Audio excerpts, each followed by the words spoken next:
无舞台大南门为背景，明华园天字团新编落地扫，以虎城城门兴建甲新丰信仰为主轴，毋那传达道德精神，嘛卡苗展现新丰守护角色。演出精彩的历史故事。头一届伫城门遮演出，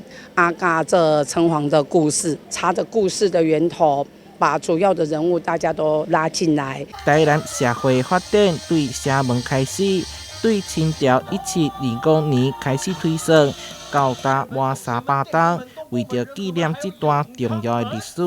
民间团体台南市文资处合作发起虎城城欢节活动，结合历史、宗教甲当代艺术文化，要彰显虎城的精神甲样貌。府城城元节呢，是民间倡议、公私协力之后的一个结果。那首先的活动，我们会在5月3号由府城隍庙这个府城巡城记来揭开序幕。各地区的城隍庙。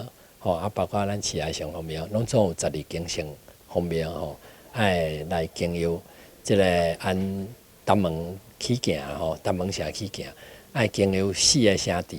对5月3号虎城隍春社节开始到5月11号，伫虎城各大城门区域将以多元的形式，希望让更较侪人认捌亲近虎城城门、城环、含周边的文化资产。台南新闻社会采访报道。